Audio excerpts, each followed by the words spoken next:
Hey everybody, welcome back to Why Not RV. On this week's episode, I'm going to go ahead and show you how I installed this Cummins Onan 3600 propane generator into my new fifth wheel.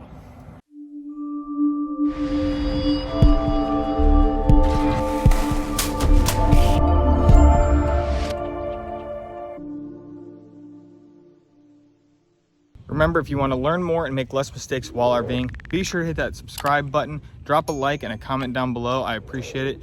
Thanks for watching. So when you have a generator prepped fifth wheel, typically all that really means is that they've done the work for you for sealing off this little compartment. They have some braces and the generator core that goes to an Onan generator. Obviously, you put a different brand generator in there, you might have to do some conversions. Now, what the first thing we need to do, and the first thing I've already done, is cut out this bottom plate. So we cut that out, so now that drops out. And the other thing is we've added our battery cables that run through that same port over there, down and around. And I just have them sitting here right now.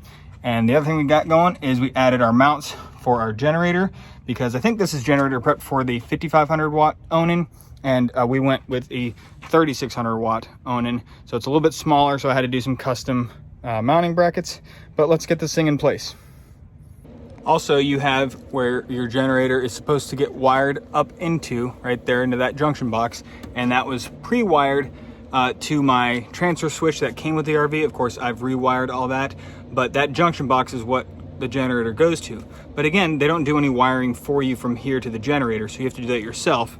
So what we've done is inside our generator bay, I've put a nice tiny little hole right here where our AC wiring is going to go through. I'm going to silicone that in place because this does need to be fully sealed so that no exhaust fumes get inside your storage bay. So we're going to put our wires through here, up and through that wall into that junction box. Over here was our original, basically this piece right here was right into this T.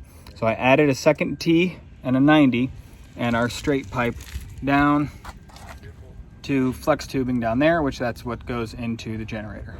Here we're looking at this from the bottom. Okay, we have the generator not in place yet, but just in place enough to make our gas connection.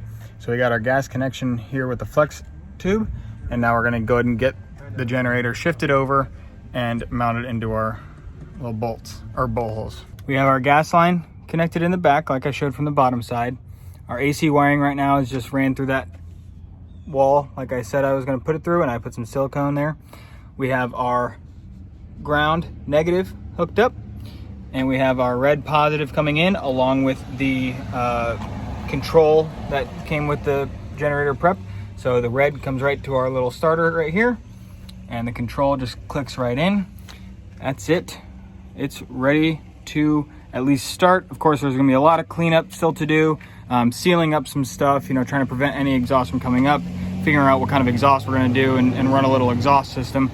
But this is pretty much it. So trying to figure out how to get the generator to start through the Victron Cerbo GX.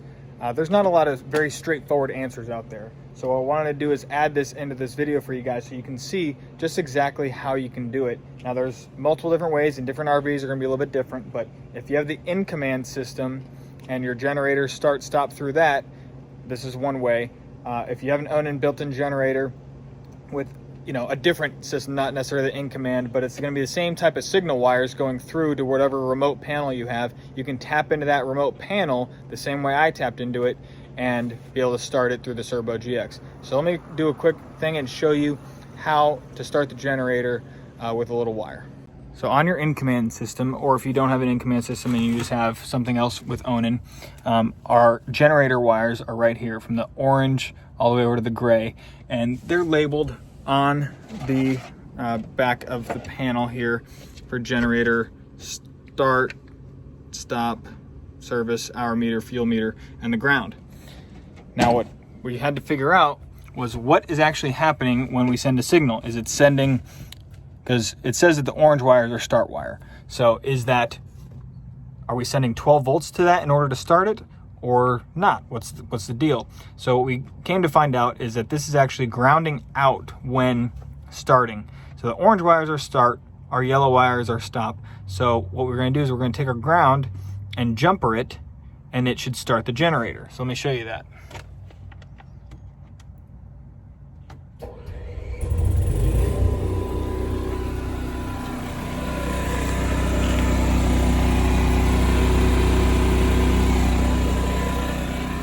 So now we can take the same thing, only we're gonna go ground to the yellow to stop it, and it should stop the generator.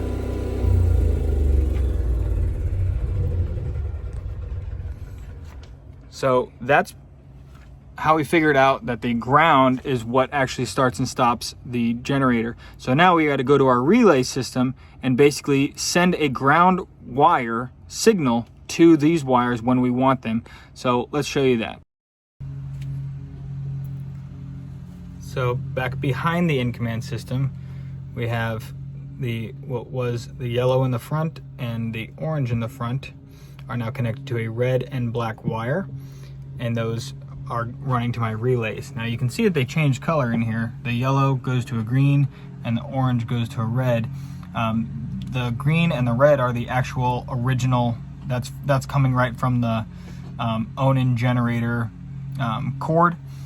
So just so you know, but on the front side, that orange and yellow are in the back. And again, they go to a red and a black wire that I ran up towards that direction to the relay. So let me show you the relay. All right, these are the relays that I used. I will put a link below where I got them on Amazon. They're a multi-function relay. They're capable of doing a whole bunch of stuff. It's really not that complicated. I have a red and a black wire right here, which is my regular positive and negative that I just tapped into the box over here. Those come up and they feed the positive and negative of each of these relays. Okay, there's a positive, negative, A1, A2, A1, A2, and just a little jumper across the two, which you can see the jumpers there. Now, also, from that, we have the negative over here jumpered to the bottom side that feeds into number 15, which is this far left side, and that's because the negative is what controls the generator. So when these relays activate, it should send a signal from 15 over to 18 to start it, and then my stop one should do the same thing to stop it. So on the Cerbo GX relay, I just took a normally open wire and normally closed wire and had those as signal. So the 12 volt comes in, it goes out to the Cerbo and comes back as a signal from normally open and normally closed. That's really it. I will try and include a diagram maybe here on the screen. Maybe I'll draw this up on a piece of paper and I'll pop it up here on the screen for you guys so you can see this at the same time. But it's really not that complicated. It might look a little complicated, but it really is not that difficult. Drop a comment below if you have any questions, but let's move on and test this thing out. So right now on my Cerbo, I've gotten to the point on here where I'm going to do a manual start to test this. So we're going to manually start the generator. It activates that relay. You heard it click. The red light is on, sending the signal, and it started the generator. I'm not sure if you can hear it, but it started the generator. And now I should be able to turn this off, which I'm going to point the camera down, but I'm going to click that button to turn it back to off.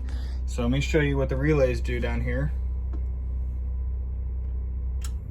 It sends a signal to that stop, which clicks over for a few seconds, and it stops the generator, and the generator stopped. Again, I'm not sure if the audio on the camera can pick up the generator or not, but that's really all it does. One is to start it, one is to stop it. On here, you know, you have these potentiometers that you can change accordingly for your generator, which I have mine set to about 5 seconds to start it and 3 seconds to stop it.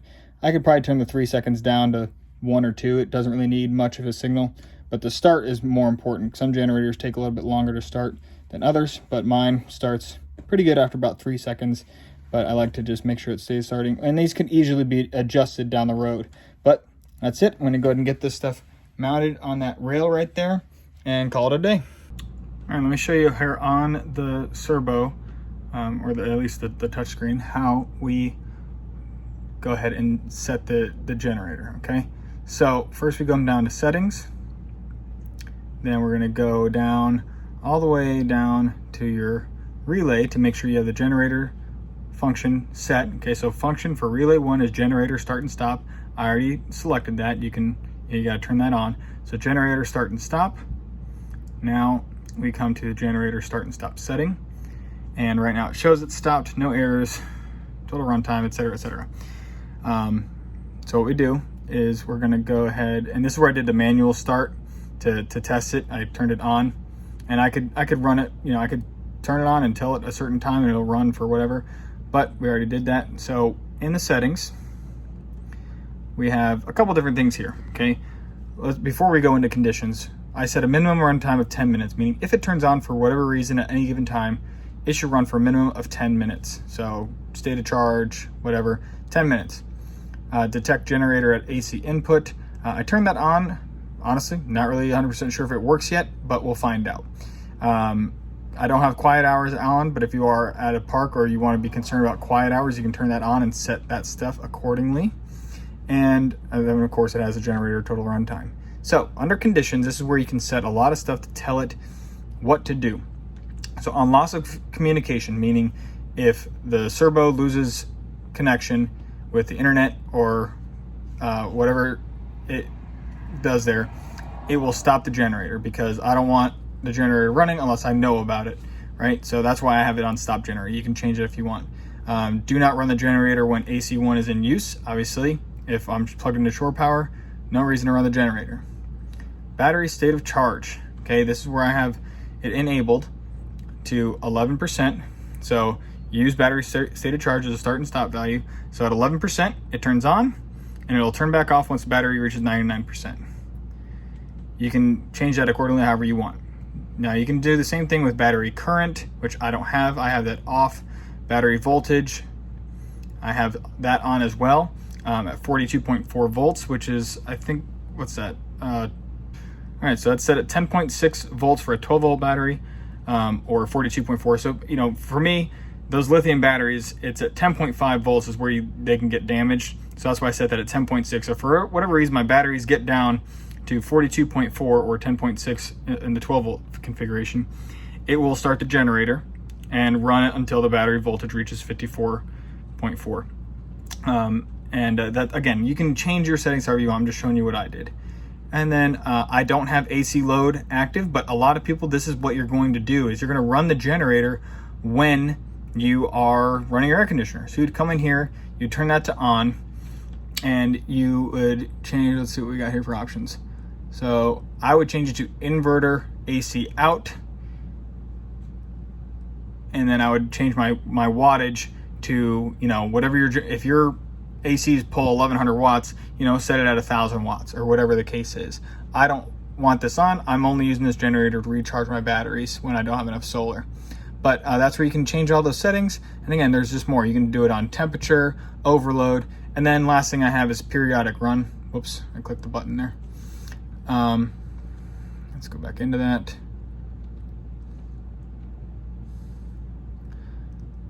Like I said, the last thing I have is periodic run, and what that does is it basically does maintenance for my generator. So I have it set for every 30 days to run for 1 hour at 3 o'clock in the afternoon. Okay, good time of day to run the generator, not going to bother anybody for 1 hour.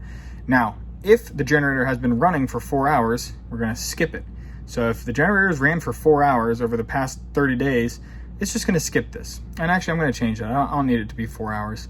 Let's put it down to 1 hour, because if the generator is running 1 hour a month for maintenance, it's good to go. If it doesn't do that, then I want it to run for an hour for me. And that's pretty much it. You can turn that on to run until battery's fully charged. Again, I'm just doing this for maintenance. And I might change these settings down the road. I'm just showing you what I did for right now. But that's pretty much it for now. And as you can see, right now we're making 1200 watts of solar and charging up. That's pretty much, well, actually the AC is running right now, so we're losing a little bit of juice actively right now, but that's it. So a little update on use for the generator. It has been absolutely amazing. We've been in some blistering cold conditions where the mini split heat pump is doing its job, but the colder it gets outside, the harder that thing works. And of course the batteries don't make it through the night. So because of how I have everything programmed through the Cerbo GX, the generator just comes on automatically, recharges to the percentage that I set it to, turns back off. It's been absolutely amazing. I've not had to worry about anything. I don't need to wake up in the middle of the night to change anything. I don't need to run a generator all night. Like, we just park and use everything just as normal, and if the batteries get too low, I let the generator just kick on and do its job. Otherwise, the solar does its job, and it's just been absolutely amazing. This morning here, we're in Dallas currently, and last night was, I think, only like 22. I say only just because we've been very recently in negative 13 degree weather, then negative 5, then like 8. So, you know, back up in the 20s is pretty nice, but it was still cold enough to where the heat pump was running all night, and the batteries just didn't last through the night because of how much the mini split is sucking up. And so the generator's kicked on automatically, boom, starts doing its thing. I have it set so that during quiet hours, which I set for basically daytime, aka when there's sun, to only charge like 10% at a time. So it goes from, if it reaches down to 20%, it turns on, goes back up to 30%, and that's it. So that happened this morning. Even though the sun was starting to rise, the solar wasn't making enough power yet, so the generator kicked on, boom, kept us charged up, went up to 30%, turned off, and now the solar's taken over and is recharging the batteries for the rest of the day. So we absolutely love it. It's been a great addition. I'm very happy with it.